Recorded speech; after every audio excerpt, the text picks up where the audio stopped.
This is a message to my sisters out there, to my brothers, to my two-spirited people. Remembering to stay strong during these times, remembering to love and have compassion for ourselves, to go easy on ourselves. We're still learning, and if we make mistakes, it's okay to own up to it. It's okay to humble ourselves and realize that we're here to learn, we're here to grow, we're here to give. And it's all about learning self-mastery, learning to have a peace of mind in the chaos, learning to stay in the compassion, empathy, forgiveness, and stay in the love and stay in the light.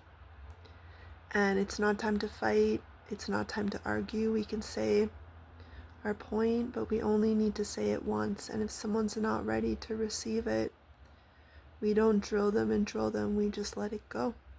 And that's what it means to be human. And that's why we come together with all different paths, with all different walks of life. We come together each with our own wisdom, each with our own truth. And if someone's truth is different than our truth, it doesn't mean we're right and they're wrong, or they're right and we're wrong. We're allowed to speak our own truth. We're allowed to allow others to speak their truth, and we honor that. And we see that we are each connected to our own intuition. We have each had our own life experiences. We each perceive the world in a different way. And that is something to celebrate. That is beautiful. And when we come together and we allow for our differences, we acknowledge that that is what it means to be human, to live with diversity in a melting pot of cultures. What if we welcomed all cultures based on love? What if we let down our guard and stood up for what we believed in? Yes, we can stand up for rights. We can stand up for equality. We can stand up for fairness, for compassion, for love, for truth, but not by controlling, not by dominating, not by hate, not by anger. Jesus said, if someone hits you, you turn the other cheek, you don't fight back. And there might be moments where we need to fight back, but there's also moments where we can put up our freedom flag and say, I love you. You are my brother. You are my sister. I'm not here to fight you, not here to control you, and I'm not here to change you. And when we allow people to change, thinking it's their idea, when we want to inspire and encourage people, but we also want to embrace who they are and let them learn their own lessons and come to their own conclusions. We can't force someone to see things the way that we see things, and we don't want everybody to see the same thing. It would be a boring world if we were all the same, if we all marched to the same song, if we all danced. And when we dance, marching is everyone looking the same. It's unison, it's controlled, it's a structure of making everybody the same, and we don't need that. We don't need marchers, we need dancers. Because when you see someone free flow ecstatic dance, every move is theirs, every move is unique, and it's beautiful whether it's the first time they've danced or the millionth. And there's no hierarchy in dance. I don't look at a new dancer and someone that's been dancing for years and say, you're more beautiful than you. I see the beauty in each person, whether they're at the very beginning of their healing journey or whether they haven't started or they've lived it for 30 years. I see the seed of potential in each person, and I choose to see the good side of them. And it doesn't mean putting up with abuse, doesn't mean staying in a bad relationship, it doesn't mean hanging out with friends that are bad influences. You can forgive someone and love them and not let them into your life. You can forgive someone and love them and walk away. But if you have people in your life that you're connected with, that you want to stand by because they are family or because you love them, and you see some seed of potential there, or you see some nourishment there, you see some love, and you stay out of love, out of nourishment, that is what we are meant to be in relationship with. Relationships are meant to be healing. Friendships are meant to be nourishment. And you look in the garden, and a good garden has a diverse group of plants. We weed out the weeds so that the good plants have more room to grow. And we've got a diverse arrangement of plants. We do crop rotations every few years so that that soil has different microbiome, different nutrients. And that's what it means to be human. We want to have a diverse amount of people around us, people with different views, different religions, different beliefs, different cultures, different race, different sex. If we can allow for that without saying, no, we need to have all white people, no, we need to have all Canadian, no, we need to have all straight people, no, we need to have all people that vote for the same government, no, we need to have all people that eat the same way. And there can be so much fighting in that idea of I'm better than you because I have a certain color of skin, or because I have a certain privilege, or I earn more money, or I have a different status in society, or whatever it is. And there can be a lot of competition. Like I need to take what's mine so that someone else doesn't take it. And I need to hold on to it, and I need to store all my wealth, and I need to buy all the possessions, and I need a bigger house, and I need a better car, and I need to be, have my lawn more green than my neighbors, so I'm spraying pesticides on it, and I need to fight for my right, because if I don't do that, someone else is going to take over me, and I have to be bitter, and I have to be angry, and I have to be forceful, and I have to be the strongest person, and I'm not allowed to cry, and I can't show any weakness. But what if we let our guards down? What if we realize that our neighbor is another one of ourselves? What if we don't wish death on somebody that's horrible, and instead we wish them life? We wish them change. We wish them healing. We pray for them. We love on them. We pray for a better government. We pray for more harmony in the family. We pray, and prayer could be as simple as waking up and making a cup of coffee as you look out the window and watch the birds. It can be driving in the car with your favorite radio station on. It could be singing in the shower to a song that you love. It could be calling a friend up and saying, I love you, how are you? That could be someone's prayer. For someone it's meditation, for someone it's yoga, for someone it's volunteering, for someone else it's going for work to pay the bills and raise their family with kindness. And who are we to tell someone else how to raise kids? Who are we to say I would do a better job than you because I am not you? And what if we saw the good in each person? What if we became highly grateful for the goodness in their hearts? What if we remember that most humans are actually really good people, and that we all want the same thing? We all want to love and be loved, and that's our basic, most important need. I would rather be starving and be full of love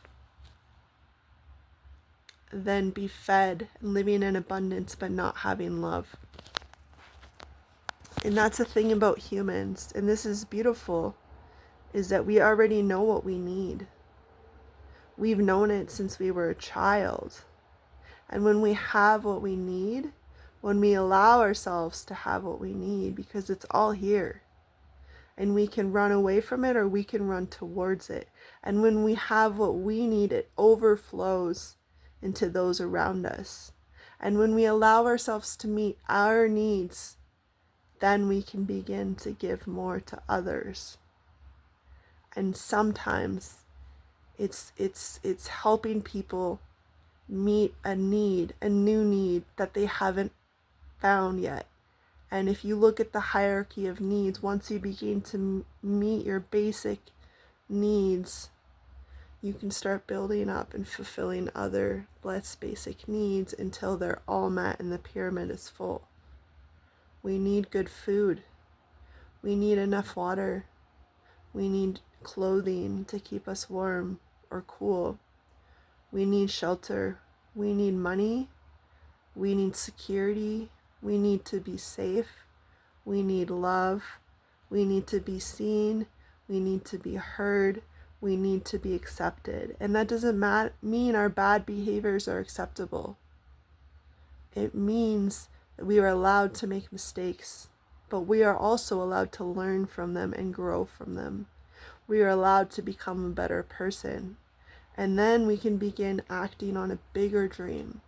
How do I help humanity? What's one problem I see in the world that I have a solution to?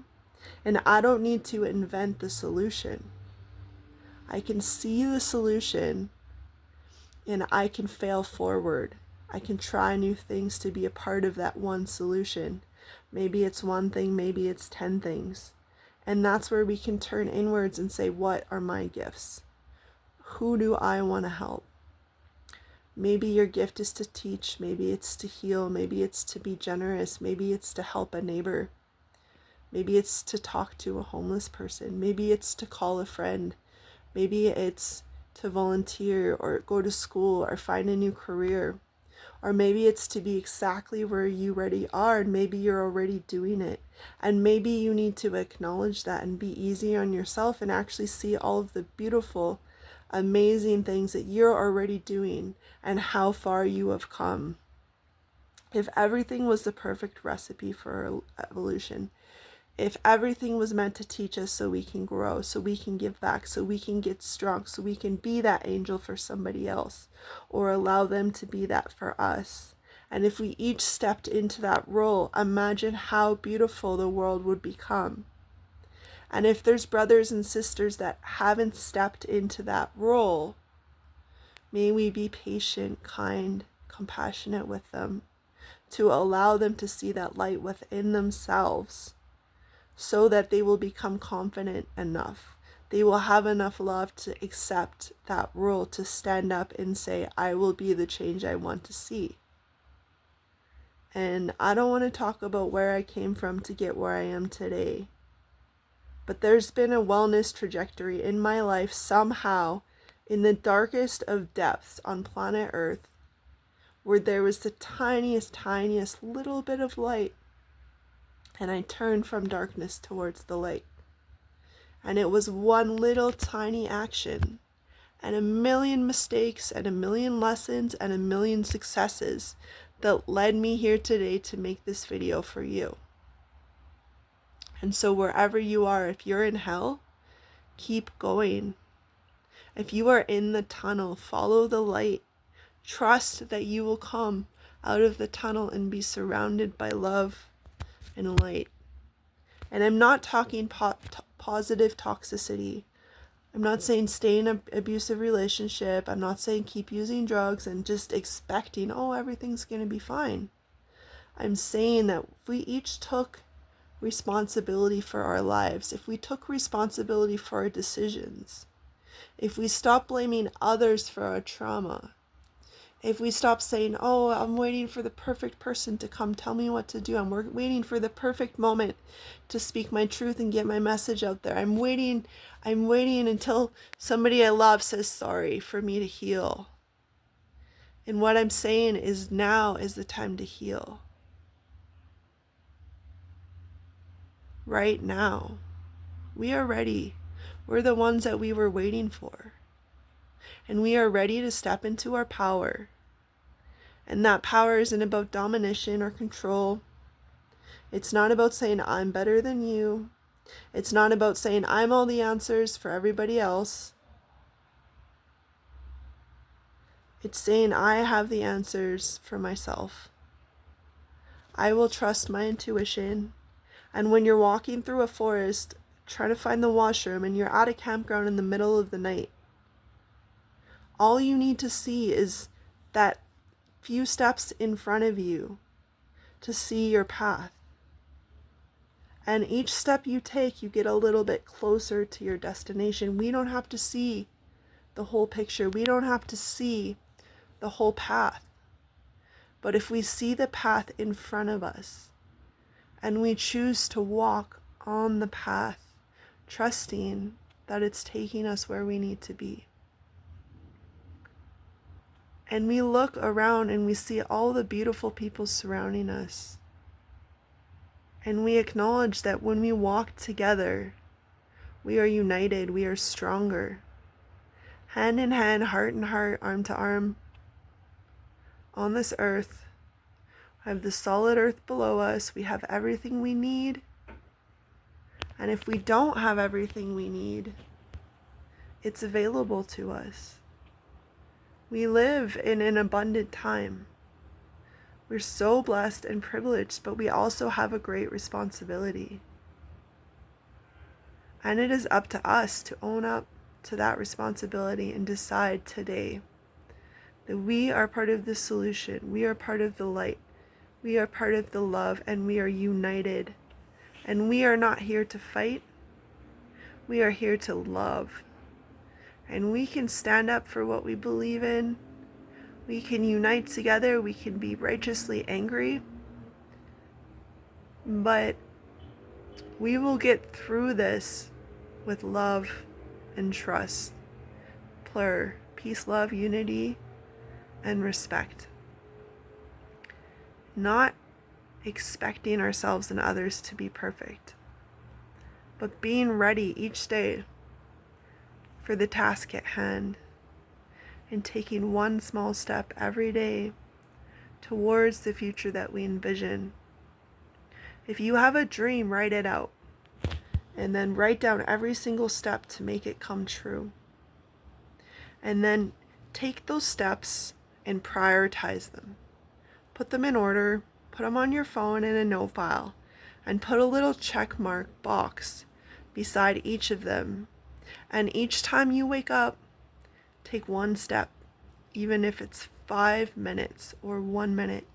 Take a step towards that dream. Tell people about that dream.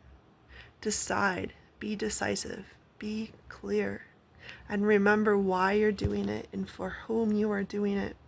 And do it for yourself and do it for others. Not so you can boast about it on social media, not so you could be the best of the best, not so you can step on other people to get to your vision, but because when you are strong, other people will remember how strong they are too. And when we are all strong and we are all strong together, then we will see the world we are trying to create. I love you all.